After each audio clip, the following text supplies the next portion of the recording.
Bonjour et bienvenue dans cette parenthèse gourmande de 15 minutes de culture gastronomique que j'ai le plaisir de partager avec Valentin. Et Nicole, bien sûr. Merci beaucoup Valentin, bonsoir. Aujourd'hui, nous accueillons un invité, le talentueux meilleur ouvrier de France, maître d'hôtel Simon Berger, que nous remercions. On a voulu cette parenthèse culturelle afin d'enrichir les connaissances, à replacer dans un examen, un concours ou un dîner mondain. On est parti avec Valentin. Et oui, bonjour Nicole, bonjour Simon Verger, merci de vous joindre à nous. Ce soir, on aborde les différents thèmes qu'on aborde ce soir, le cocktail Dry Martini, la sauce hollandaise, la blanquette de veau, le safran, le célèbre Procope, le tout aussi célèbre Joël Robuchon, la poire belle Hélène, et on terminera avec le concours MOF. Allez Valentin, c'est parti avec le cocktail Dry Martini alors. Et oui, le Dry Martini, alors de nombreux documents historiques comme le Bartender's Manual de 1900 montrent la première recette de ce cocktail. Contrairement à ce que l'on pense, il existe un véritable débat sur l'origine du cocktail. La première théorie, c'est qu'au fort de la ruée vers l'or, un prospecteur qui allait à la cité minière de Martinez fit halte à l'hôtel occidental de San Francisco. Celui-ci jeta une pièce d'or sur le bar et demanda au célèbre barman de l'hôtel, Jerry Thomas, de lui concocter une boisson unique. Celui-ci va mélanger du gin, du bitter, du marasquin, du vermouth avec de la glace et baptise Martinez le cocktail qu'il versa dans un verre à pied. Une autre version de l'histoire raconte que l'individu en question était un Français, Julien Richelieu, qui habitait à Martinez. Le mot Martinez resta et se déforma pour devenir, en 1890, le martini. Alors, le martinez, c'est un cocktail ayant pour base le gin, le vermouth rouge, la liqueur de marasquin et le bitter orange. Il est également considéré comme l'ancêtre du dry martini. On est donc face à un grand classique. La seconde théorie, donc le martini soit né de la société d'exportation de vermouth Martini et Rossi, qui a introduit sa liqueur aux États-Unis au XIXe siècle, tandis que d'autres affirment que le martini a été créé par et pour le bartender Martini dit Arma d'Italia, bartender au New York Knickerbocker Hotel, et on dit qu'il a servi ce cocktail pour la première fois à John D. Rockefeller, industriel américain. Sa recette a été remaniée des milliers de fois et il existe presque autant de versions que de barman. Alors le Dry Martini, c'est un cocktail d'une contenance de 7 centilitres qui appartient bien sûr à la famille des short drinks de type before lunch qu'on déguste avant le déjeuner. Il est élaboré au verre à mélange, servi dans un verre à cocktail de couleur incolore, un goût sec. Il est composé de vermouth dry et de gin. On le décore d'un zeste de citron ou une olive verte. Quelques variantes, on retrouve bien sûr le vodkatini avec de la vodka ou le tequini avec de la tequila. Le dry martini est bien sûr devenu célèbre avec James Bond, un cocktail dont il raffole, mais pas du dry martini classique. James Bond consomme le Vesper, une variation du dry martini. Il est composé de gin, de vodka russe de préférence pour James Bond, de quina lillet ou de lillet blanc, un zeste d'orange ou de citron pour le décorer, et il l'aime au shaker et non réalisé au verre à mélange.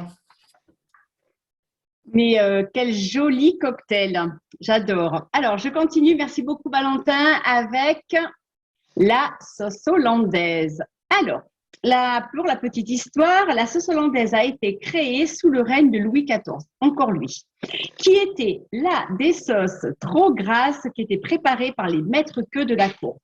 Le roi aspire à de la légèreté dans des plats et c'est ainsi que pendant la guerre de Hollande en 1672 que fut créée cette sauce. L'histoire ne donne pas le nom du créateur de cette sauce que tous les cuisiniers ont appris pendant leur apprentissage. Elle fait partie des sauces de base culinaires et se décline sous les noms célèbres de béarnaise ou de sauce choron, entre autres. Elle est accompagnée avec un poisson comme le turbo que vous pouvez voir sur les images ou bien des délicieuses asperges. La sauce hollandaise est une émulsion chaude de jus de citron ou de vinaigre et de beurre, quelquefois clarifié, dans lequel le jaune d'œuf sert d'agent émulsifiant. Eh bien, merci Nicole. Après la sauce hollandaise, on va maintenant déguster une belle et bonne blanquette de veau. Alors, c'est Mmh. un plat national dont l'origine géographique n'est et précise est inconnue. Elle est revendiquée par de nombreuses régions comme la Normandie, dans le Lyonnais ou encore le Poitou, et chacune avec ses petites variantes. La première recette connue de la blanquette de veau, elle apparaît dans le Cuisine moderne de Vincent Lachapelle en 1735. Il faut prendre, je le cite, un gros bout de longe de veau rôti, froid, et le couper par petites tranches. On fait fondre le beurre dans une casserole, on y ajoute un peu de farine, on laisse cuire, on ajoute de la ciboule, les tranches de veau, l'assaisonnement, faire 2 ou 3 tours et mouiller avec de bouillon. Après une légère cuisson, lier l'ensemble avec des jaunes d'œufs, de la crème et un peu de persil. La recette de la Chapelle diffère de celle que nous faisons aujourd'hui, car la blanquette originelle est d'abord une façon d'accommoder les restes d'un rôti. Elle n'est pas que de viande de veau, mais de toutes sortes de viandes cuites ou de poissons, généralement frits, comme l'agneau, le dindonneau, la poularde, le lapro, la lotte ou encore les filets de sole.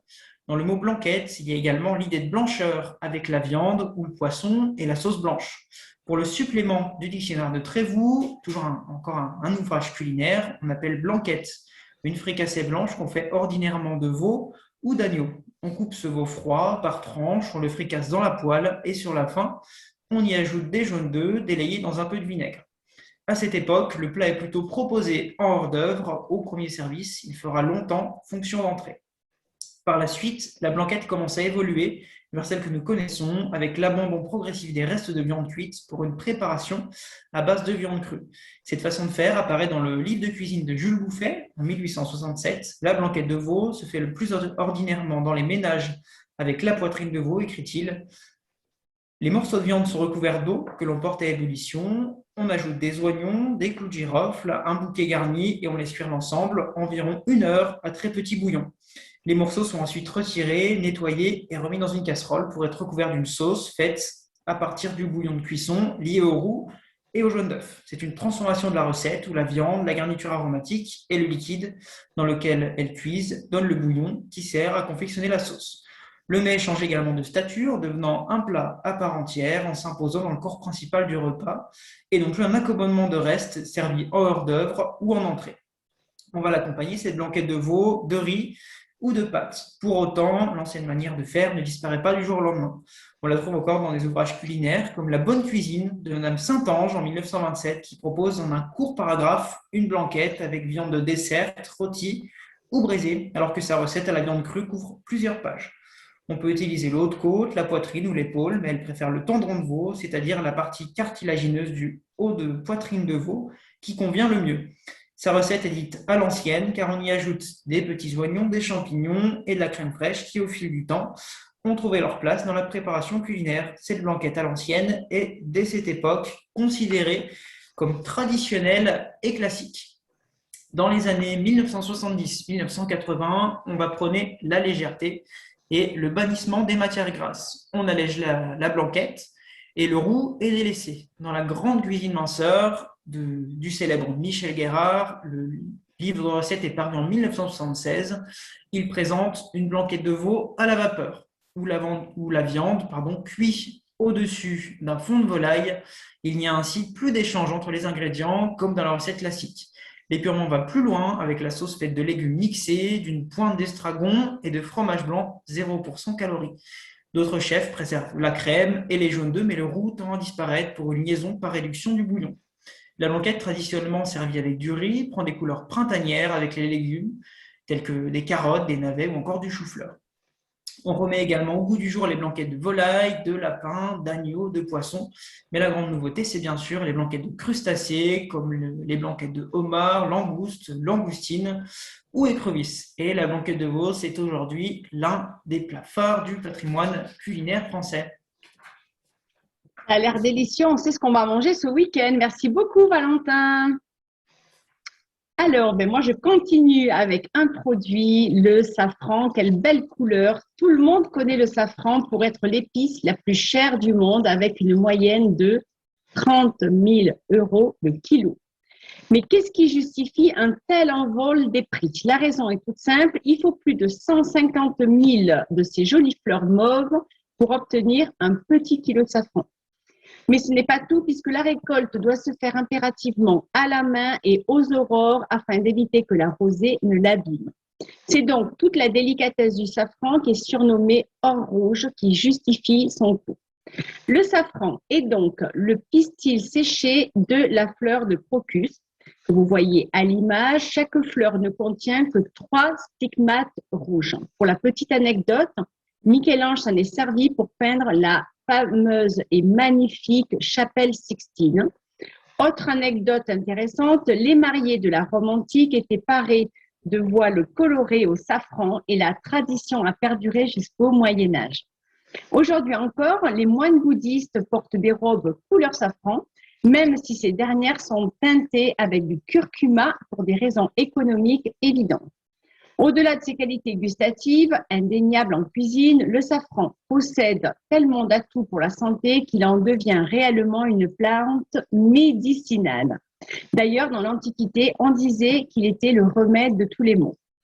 La moisson des fleurs se fait en octobre, mais nous achetons du safran sec, donc il est disponible toute l'année. Le safran n'aime pas la lumière ni l'humidité.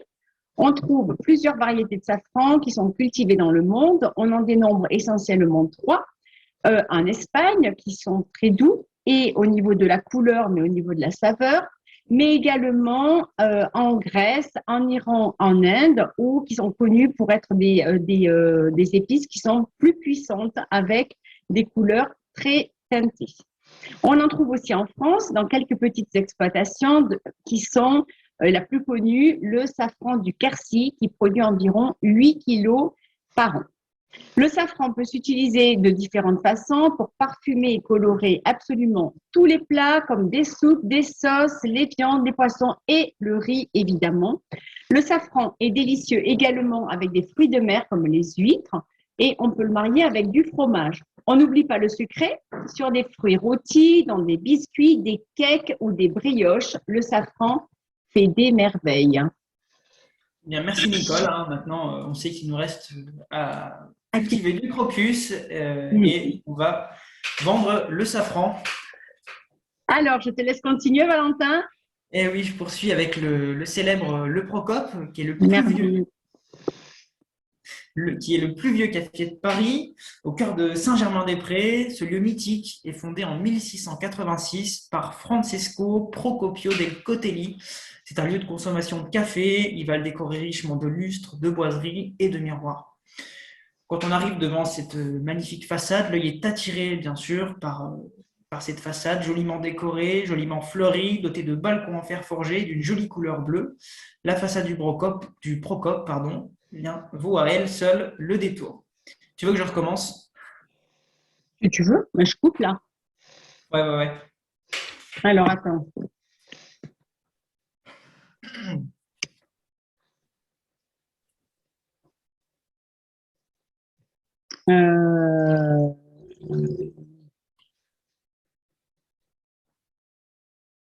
Donc, on dit quoi là? Là, j'ai terminé. Alors, je te laisse dire machin truc là. Eh bien, Nicole, je sais que maintenant, il nous reste à cultiver des fleurs de crocus et on vendra le safran. Exactement. Et j'en viens maintenant à ce célèbre lieu mythique de la capitale, le Procope, qui est le plus vieux café de Paris au cœur de Saint-Germain-des-Prés. C'est un lieu qui est fondé en 1686 par Francesco Procopio del Cotelli, un lieu de consommation de café. Il y a des décor de lustres, de boiseries et de miroirs. Quand on arrive dans cette rue, la rue de l'Ancienne Comédie, l'œil est vite attiré par cette magnifique façade joliment fleurie, dotée de balcons en fer forgé, une jolie couleur bleue. La façade, bien sûr, du Procope vaut à elle seule le détour. Au cours de son existence, il a accueilli le tout Paris artistique et les plus grandes personnalités publiques du pays. C'est un lieu de rencontre des grands intellectuels du XVIIIe siècle, le café préféré des membres de la Comédie Française voisine. Le Procope a surtout vu naître l'encyclopédie de Diderot et d'Alembert. C'est dans ce café du 6e arrondissement que serait née l'idée de créer cet immense ouvrage regroupant les savoirs. On raconte même que Benjamin Franklin, l'un des pères fondateurs des États-Unis, y rédigea un chapitre de la Constitution américaine.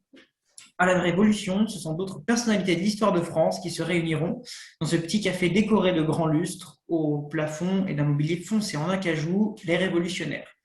Renommé Zopi, du nom de son nouveau propriétaire, le café sera l'un des lieux de réunion préférés du club des Cordeliers qui réunit Danton, Marat ou encore Camille Desmoulins. L'influence du café grandissant, le café devient l'un des plus grands foyers révolutionnaires de Paris. Encore aujourd'hui, on peut retrouver une citation de Camille Desmoulins sur l'un des murs.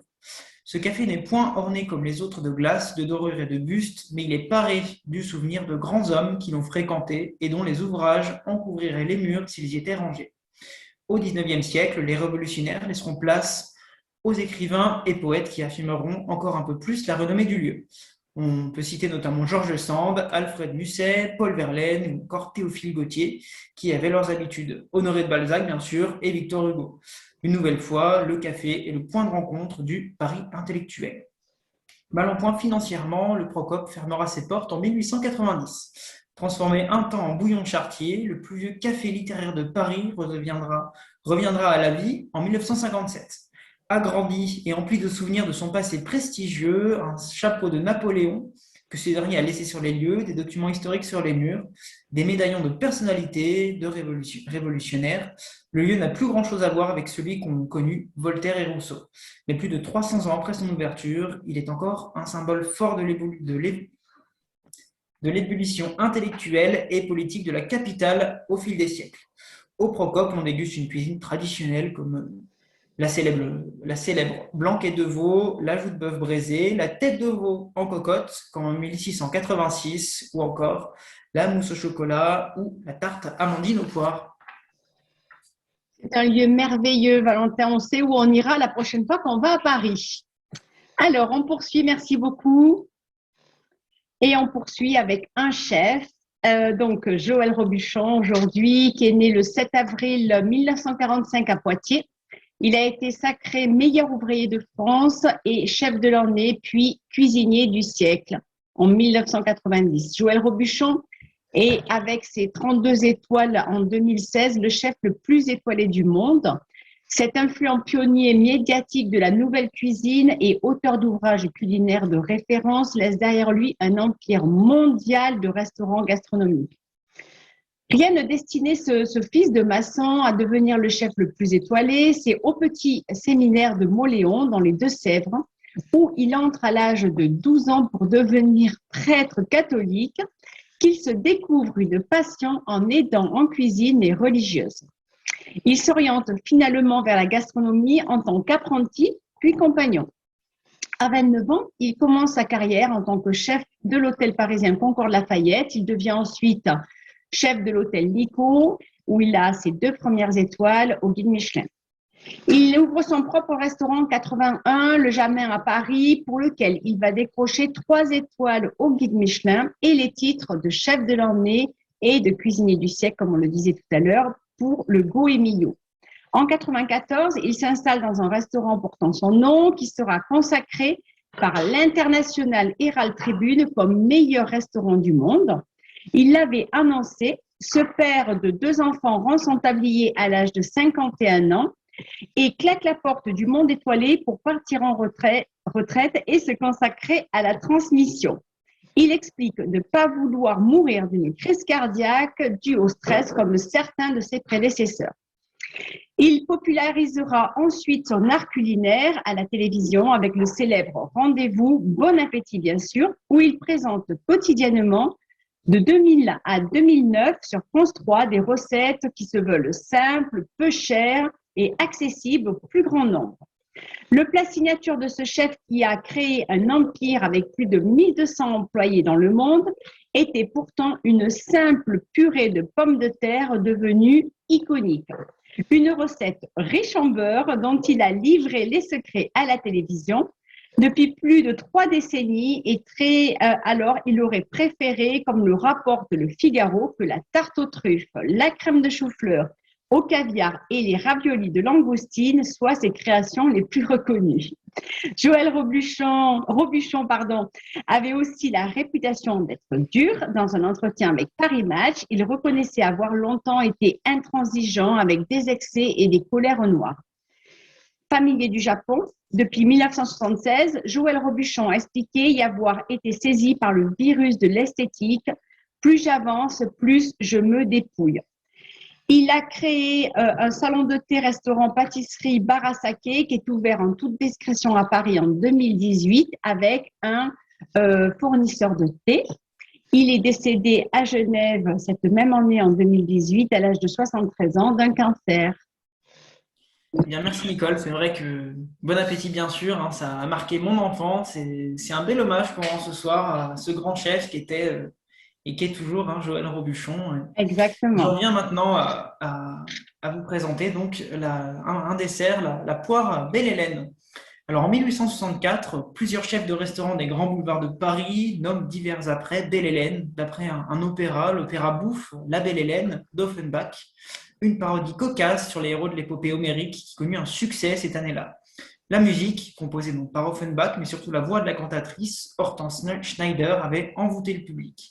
Ainsi, on voit l'apparition d'un tourneau d'eau grillé Belle Hélène garni de pommes paille, de cressons et de fond d'artichaut en de béarnaise. Les suprêmes de volaille sautées Belle Hélène sont quant à eux dressés sur des croquettes d'asperges surmontées de lamelles de truffe. Et c'est dans ce contexte qu'est créé le dessert baptisé poire Belle Hélène. Auguste Escoffier, donc son inventeur, le roi des cuisiniers, un chef dont on a longuement déjà parlé lors de la première parenthèse, eut donc l'idée de pocher une poire et de la napper d'une sauce au chocolat chaud. Aujourd'hui, la poire Belle Hélène se consomme accompagnée d'une boule de glace à la vanille et de chocolat amer. Escoffier a été très inspiré par l'opéra et il créera 30 ans plus tard la Pêche Melba en hommage à la soprano australienne Helen Porter Mitchell, plus connue sous le nom de Nellie Melba. Merci beaucoup, Valentin. Quel délicieux dessert. Alors, on va terminer avec le concours Un des meilleurs ouvriers de France et avec Simon Verger qui va nous raconter son parcours et justement cette préparation et l'ensemble du concours. Et avec cette belle photo que j'aime beaucoup, qui récompense là les 6 derniers lauréats du concours Un des meilleurs ouvriers de France, maître d'hôtel, qui était en 2018-2019. Alors, la création du Poète MOF est une rencontre en 1922 entre le patronat et l'État, organisée par le sénateur Albert Lebrun. Lors de cette rencontre, une décision est prise d'organiser une grande exposition du travail pour valoriser la réussite des talents par la voie professionnelle et promouvoir les métiers.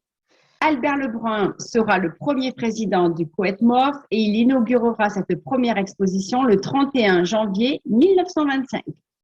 La remise des médailles est effectuée à la Sorbonne à Paris lors d'une grande réunion suivie d'une cérémonie à l'Élysée en la présence du président de la République française. Ce concours donne le titre « Un des meilleurs ouvriers de France ». Ce titre de prestige est autant reconnu par les professionnels que par le grand public. Le titre de MOF est décerné pour l'excellence du travail fourni et non au meilleur candidat de la session. En 2004, 24 lauréats cuisiniers, alors qu'en 2015, aucun lauréat chocolatier. Le MOF existe dans le domaine des métiers du luxe comme dans la très haute qualité, pour la très haute qualité de l'industrie ou du service. Ce concours demande des mois, voire des années de préparation. Le programme des épreuves est présenté 2 ans avant l'examen. Les gestes techniques, l'innovation, le respect des traditions sont travaillés longuement pour atteindre le niveau d'excellence, d'efficacité, de vitesse exigé et de perfection, surtout pour réussir le sujet et être couronné par le jury qui attribue des notes tout au long de l'épreuve sur chacun des points. Et je vais maintenant laisser la parole au talentueux Simon Verger. Merci beaucoup, Simon, d'être avec nous ce soir. Simon, tu es toujours là? Je suis toujours là. Toujours là. Écoute, merci beaucoup d'être avec nous ce soir. Vraiment ravie. Alors, avant, je vais vous mettre en lien en commentaire ce lien voilà, qui est sur Internet, sur YouTube, où vous pouvez voir le magnifique travail d'orfèvre, j'ai envie de dire, lors des desserts. Voilà, je vais vous le mettre et vous pourrez le retrouver de toute façon sur le site de l'association. Simon, on te laisse la parole. Ça marche. Nous raconte un peu. Merci. Ouais. Merci Nicole. C'est rigolo que tu aies pris cette… Vous m'entendez là? Je sais pas si… Ouais. Ouais, Très ok. bien. C'est rigolo que tu aies choisi cette photo parce que je sais pas si tu regardes bien. Là, vraiment, ça, c'est 5 minutes, même pas après les résultats. Et on est vraiment, vraiment, vraiment en train de tous s'éclater de rire parce qu'en fait, la journaliste qui prend la photo, elle vient de tomber en fait dans la boule, juste en dessous de nous, en fait. Donc voilà, c'est rigolo que t'aies pris cette photo, quoi. Et quand tu parles de la vidéo des desserts, pour tout, je crois qu'il y a 132 corps, je crois, de métiers différents dans le concours d'un des meilleurs ouvriers de France. Et chaque corps de métier, chaque spécialité a donc ce qu'on appelle un chef-d'œuvre à réaliser.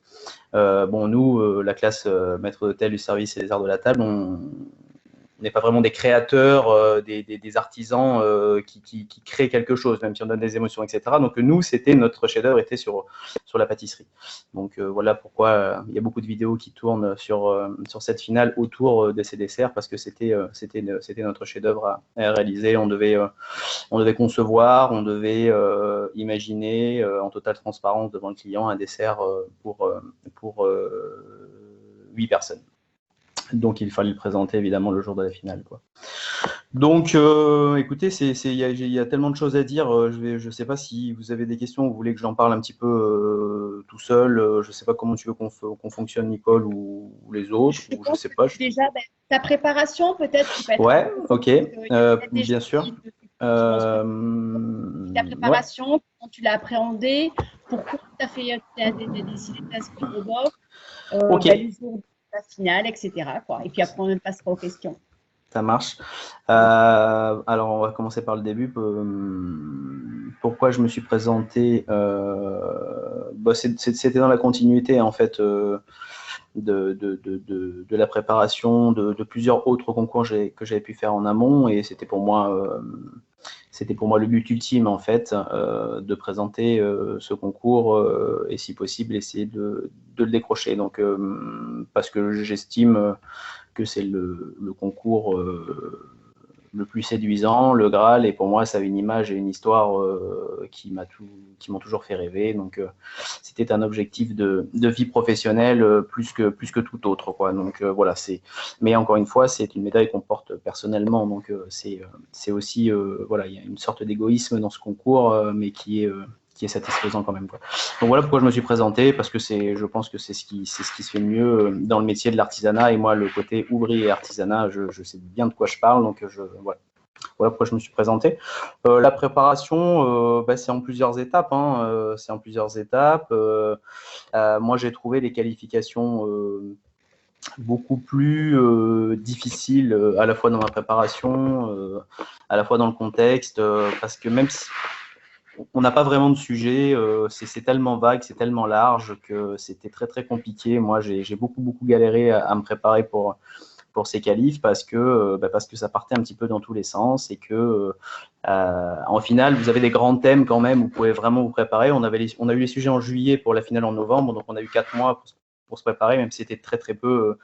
On avait quand même une visibilité, alors que pour les qualifications, c'était quand même très compliqué. Donc, il y avait 11 épreuves en demi-finale quand même. Donc, il fallait…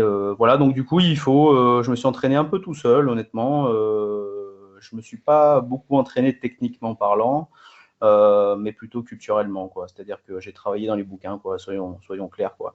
Pour la finale, c'était différent, quoi.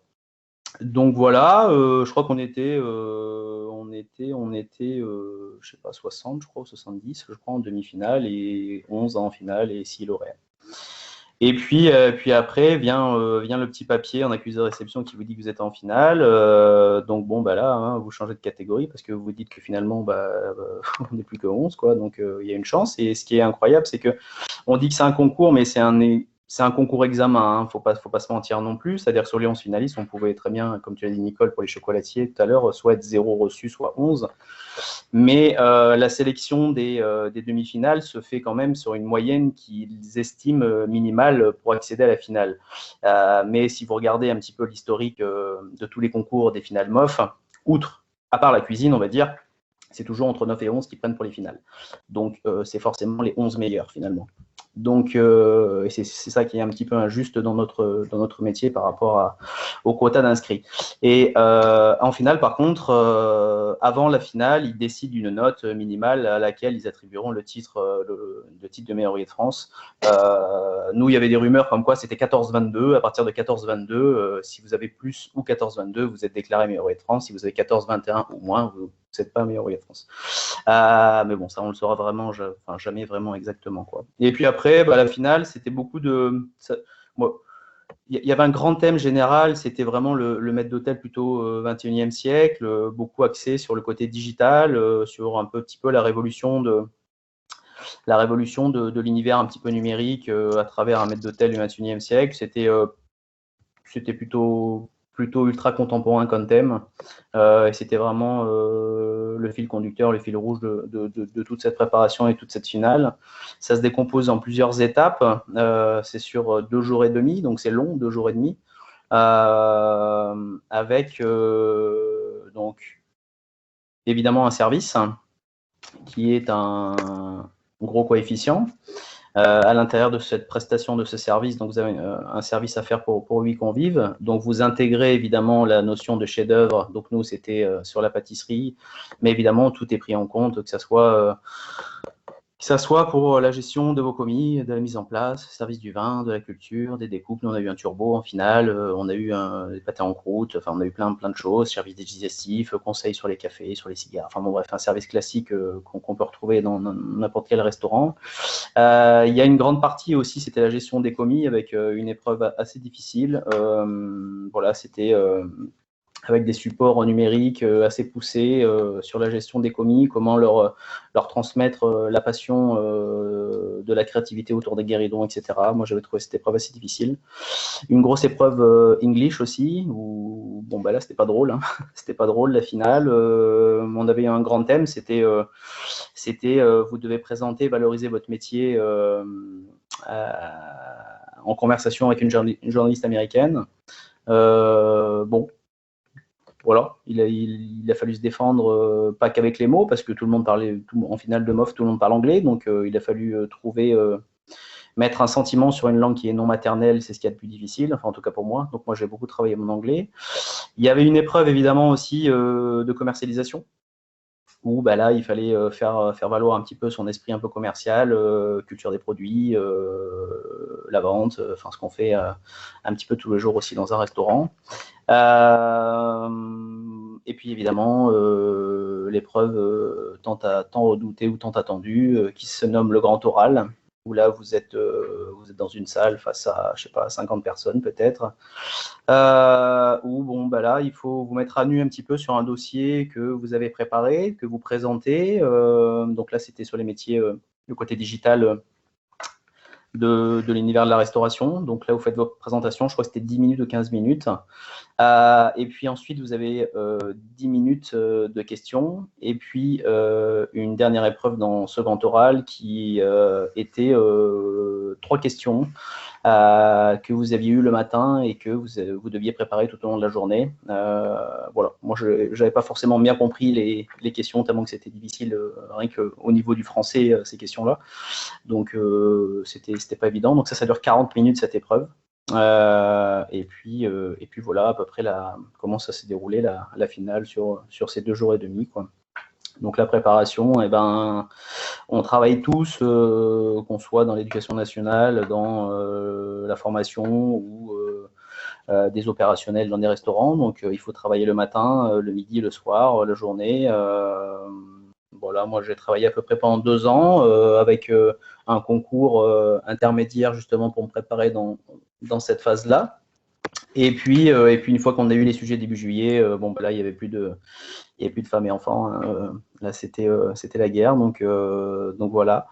Et on a eu également aussi une vidéo à réaliser. Je pense que vous l'avez vue parce qu'elle a beaucoup tourné. Justement, comment donner envie à son prospect, à son client de venir goûter cette prestation technique qui est mise en valeur par le maître d'hôtel dans un restaurant. Ça c'était aussi amusant à faire. On était jugé aussi sur ça, même si c'était pas un très gros coefficient. Bon, il fallait essayer de gratter des points un petit peu partout. D'ailleurs, les vidéos sont toutes sont sur Internet partout, hein, pour aller les voir. Hein. Elles sont toutes complètement différentes, avec des budgets différents, avec des visions différentes, avec des créations différentes. Voilà, ça donne une image un peu globale et un peu complète de ce que tout le monde pense et comment on voyait finalement la promotion d'un dessert par l'intermédiaire d'un maître d'hôtel dans un restaurant. J'ai trouvé cette épreuve assez intéressante finalement, quoi. Je ne sais pas si je suis assez précis ou pas du tout. Ou si... Oui, merci. Est-ce que vous avez des questions? Je suis sûre qu'il y en a plein. Il n'y a pas de questions bêtes parce que Simon, il répond à tout. Non, il n'y a pas de questions. Alors là, je suis bavard. Corentin, une petite question. Alors, Maxence. Bonsoir, Maxence. Bonsoir, bonsoir Simon. Bonsoir, Maxence. Trois petites questions au niveau de la gestion entre justement le travail qu'on peut avoir dans les restaurations du meilleur ouvrier de France. Au niveau de la gestion de tout ça, c'est pas trop compliqué de se lancer là-dedans? Si. Si, alors moi je l'ai toujours dit, je m'en suis pas caché. Moi, c'est vraiment, on entend beaucoup, c'est un super tremplin, ça va ouvrir tout ça. Non, moi, c'est un aboutissement, hein, soyons clairs et nets. Je le referai pas, le concours, si voilà, j'ai perdu trop de choses dans ma vie par rapport à ce concours-là.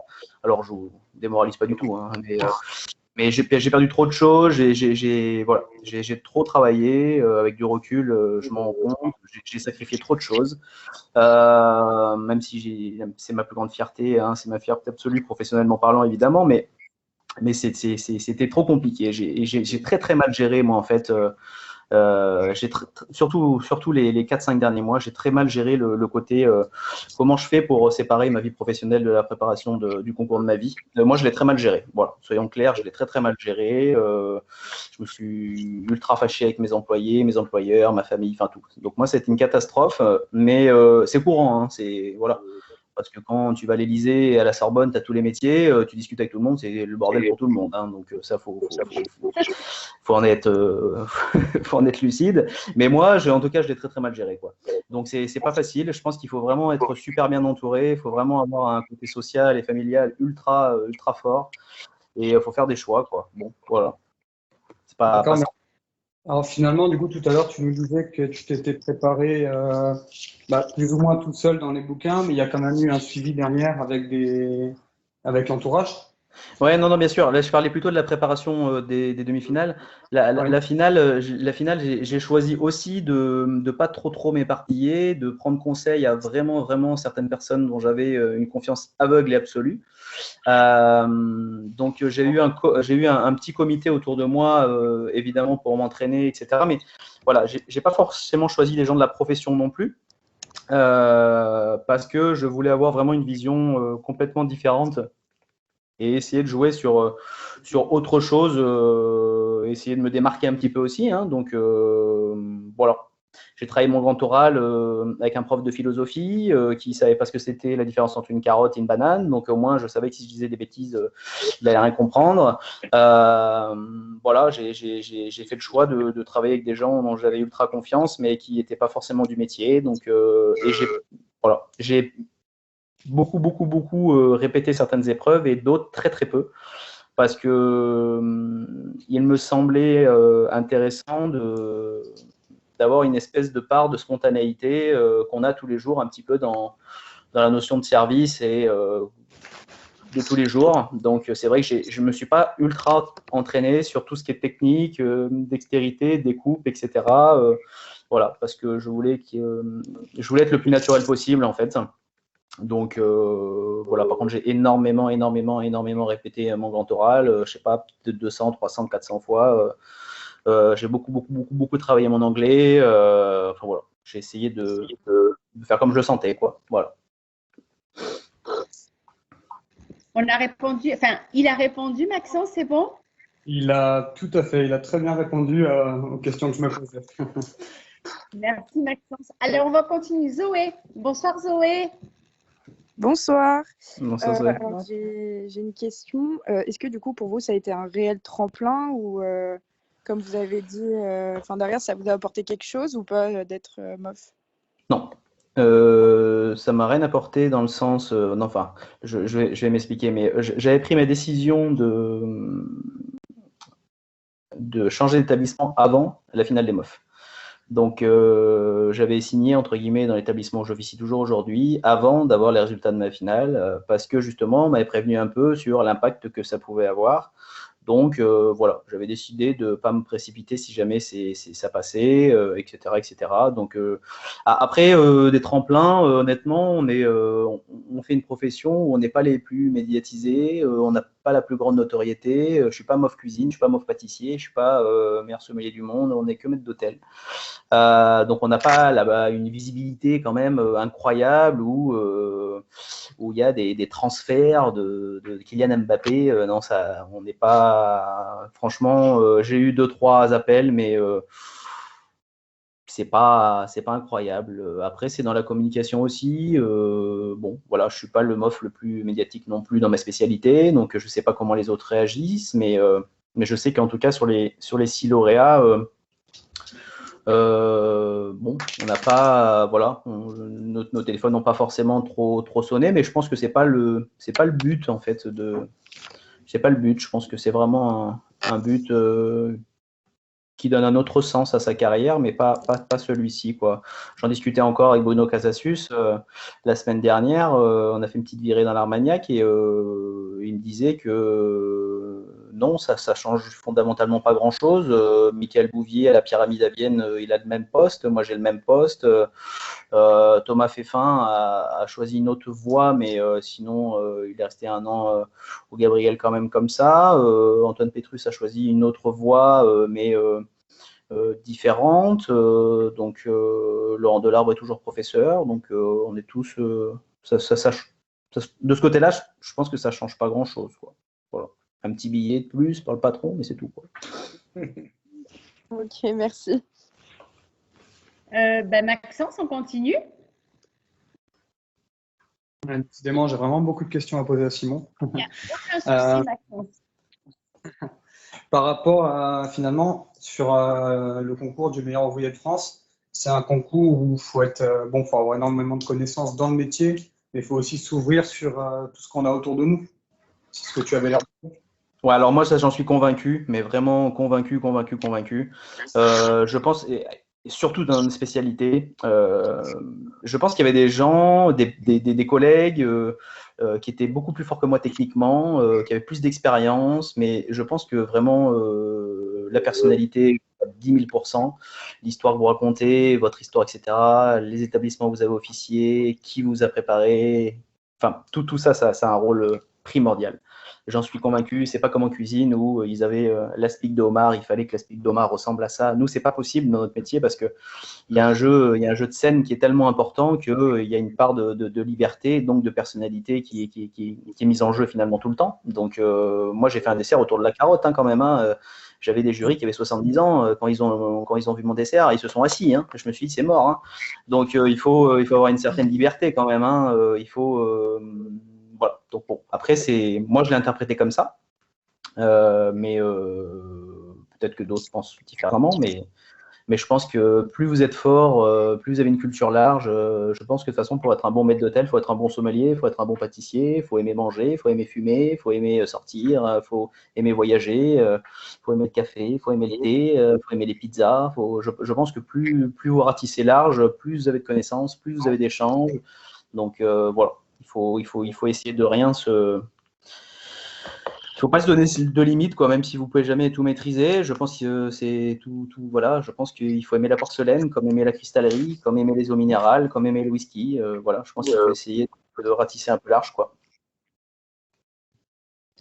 D'accord. Valentin? Alors moi, je voulais revenir peut-être plus sur l'annonce des résultats. Comment vous l'avez vécu, vous, personnellement?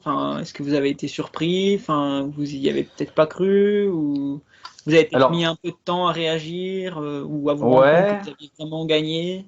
C'est une bonne question, c'est rigolo parce que moi, donc je m'appelle Verger, donc je suis le dernier, souvent par ordre alphabétique, on va dire.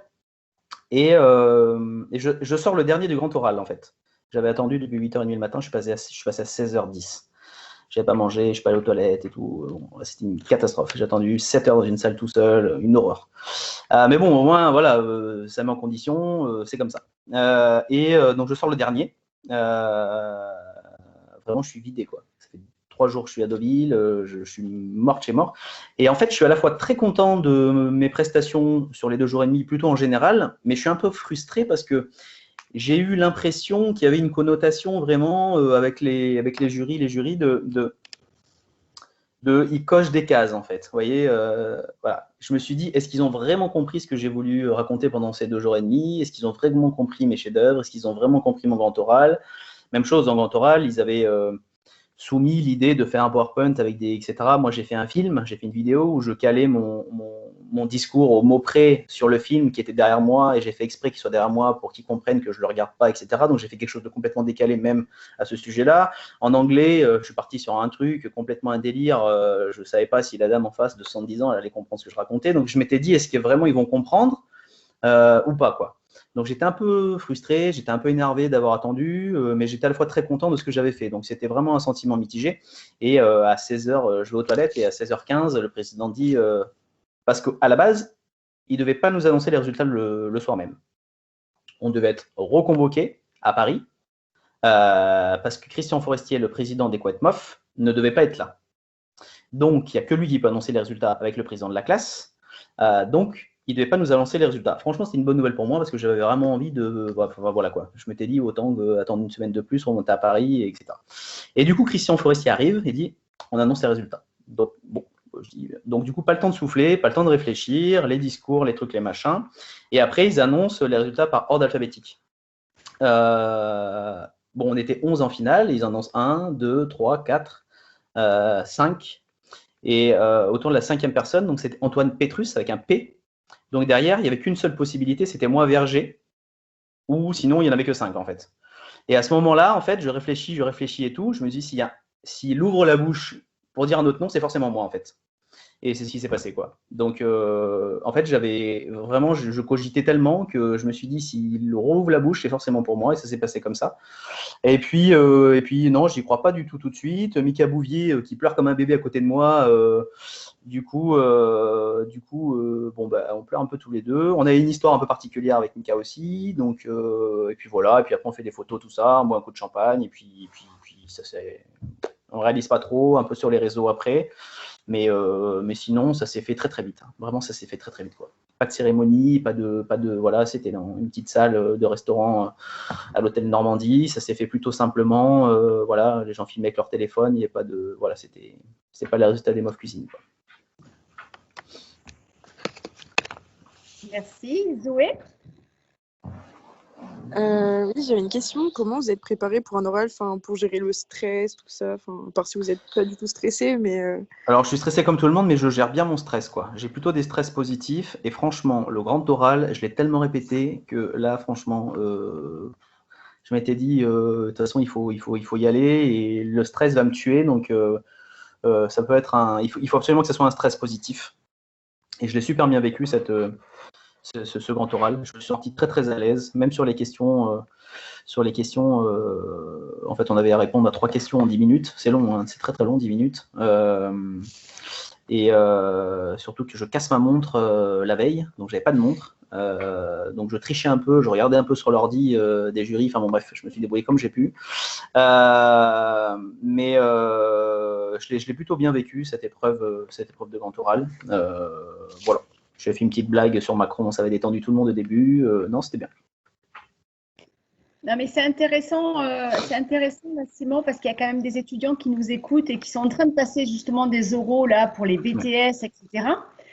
Quel conseil tu peux donner pour que justement se préparer avant, je sais pas, une épreuve de dossier par exemple de BTS ou de bac? C'est vrai que le dossier de BTS, c'est un peu le même esprit que le grand oral MOF. Hein. C'est quelque chose que vous avez préparé, donc que vous êtes censé maîtriser, que vous devez présenter. Donc c'est exactement la même chose.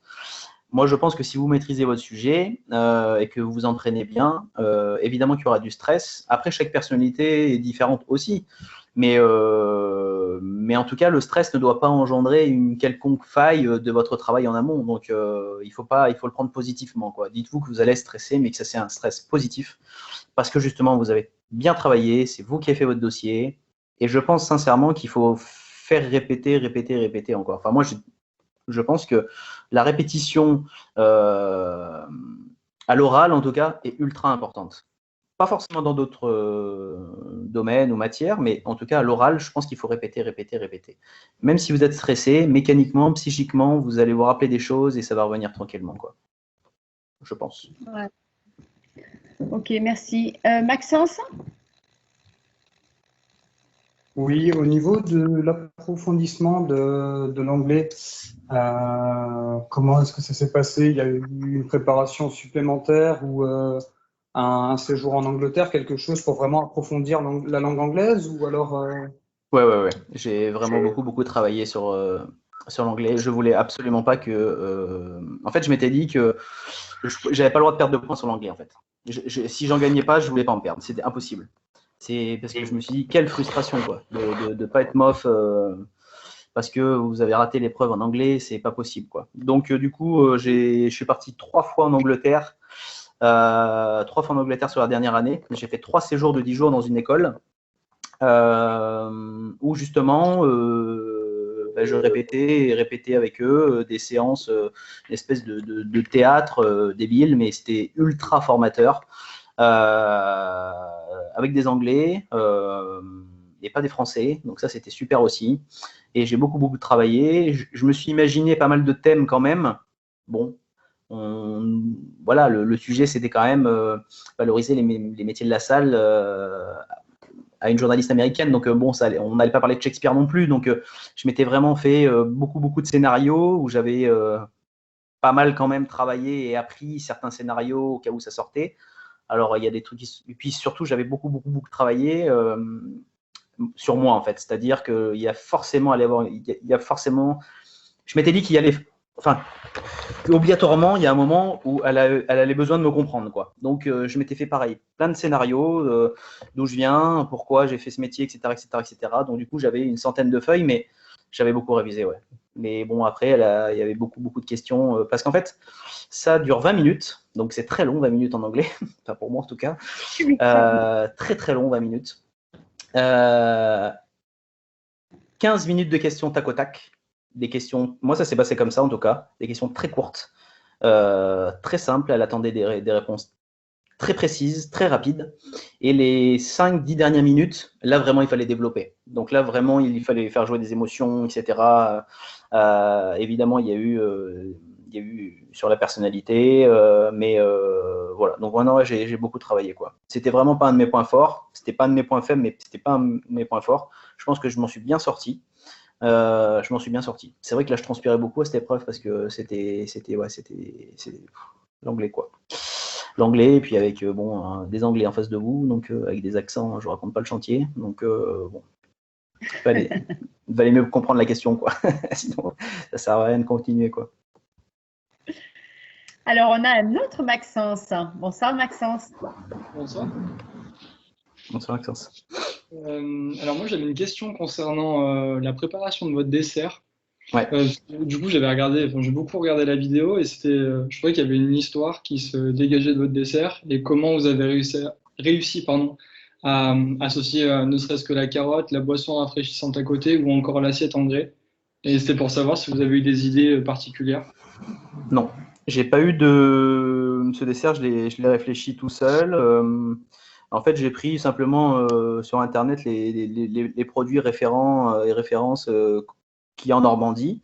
C'est une région que je ne connaissais pas du tout. Donc, je suis allé 3 fois en Normandie, je suis allé 3 fois à Deauville. Mais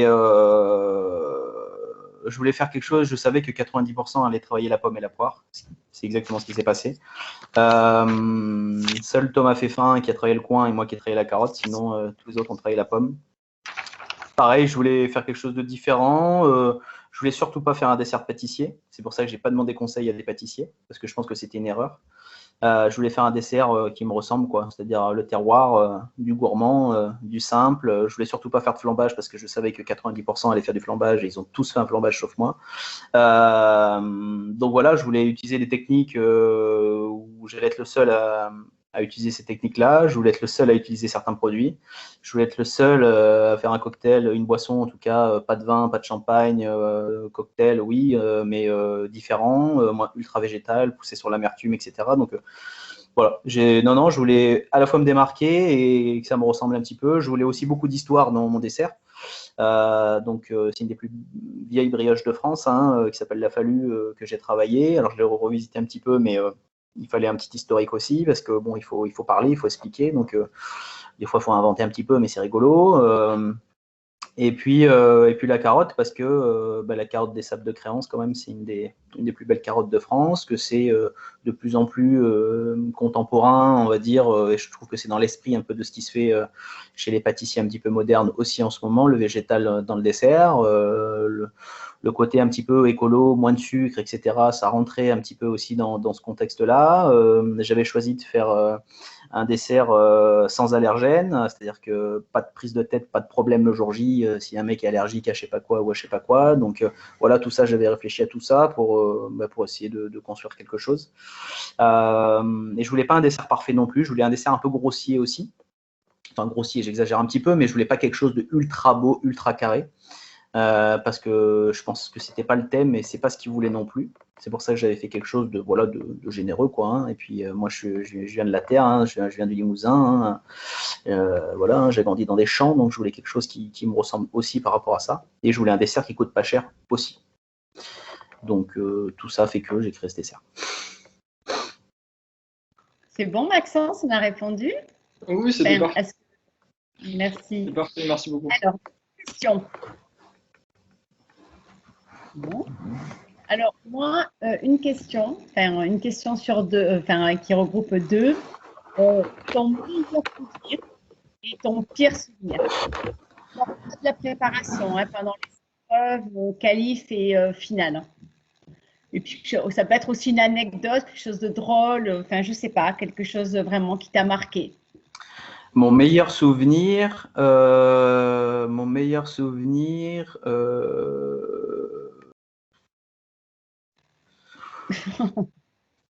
souvenir, je le sais, je vous le dirai après. Ouais, mon meilleur souvenir, honnêtement, c'est quand j'entends Simon Verger. Hein. Franchement, y a pas. Ouais, je pense que c'est la plus belle. C'est la seule fois où je ressentirai ça quand on dira mon prénom et mon nom, quoi. Ouais. Je pense vraiment que c'est quand le président annonce les lauréats. Ouais, franchement, c'est magnifique, quoi. Ouais, c'était sympa ça. C'était même jouissif, quoi.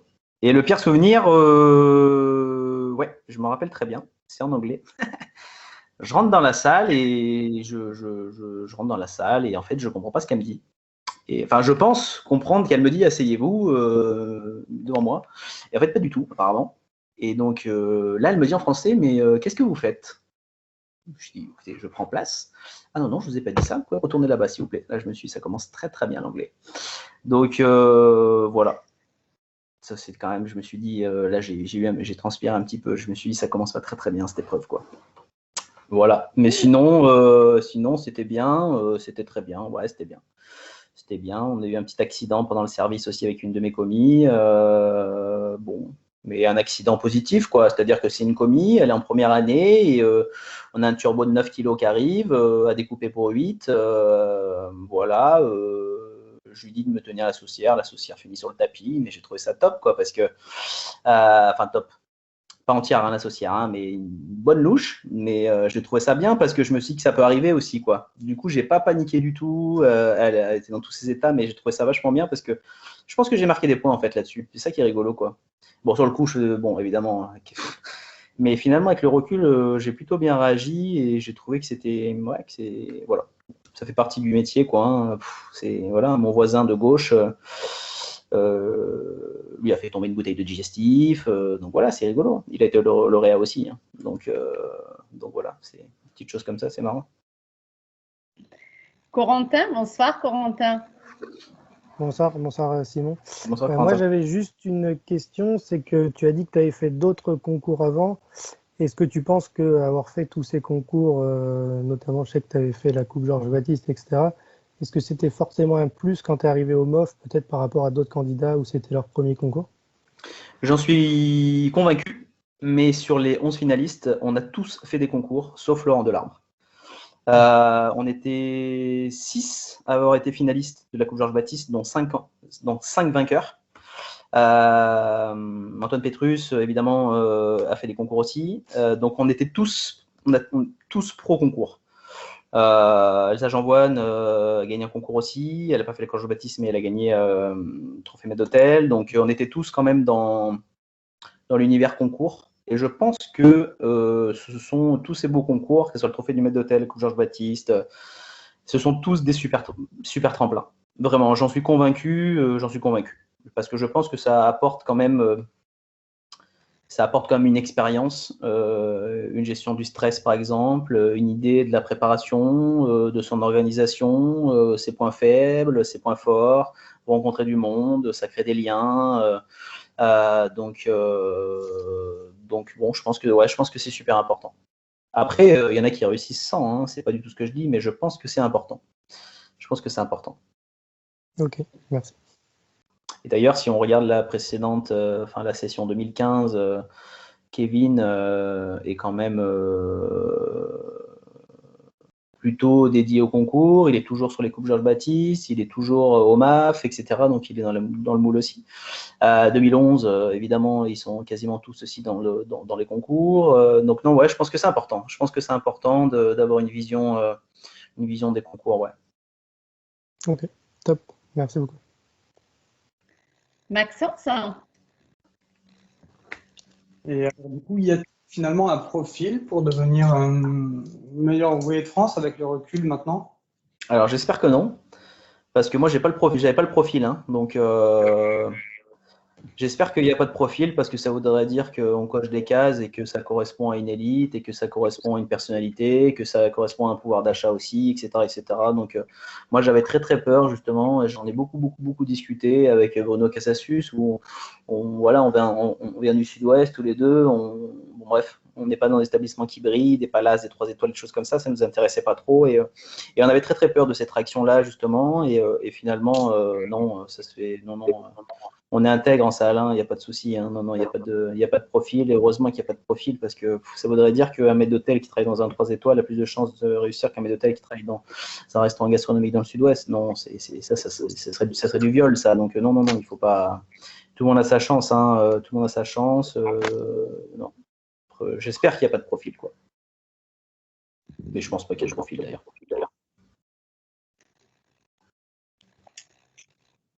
Question terminée? Oui, c'est un petit peu la crainte que j'avais aussi finalement. Donc, mais je comprends merci. Cette question, elle est légitime et je me la suis beaucoup posée, je t'assure. Hein. Vraiment, c'est vraiment.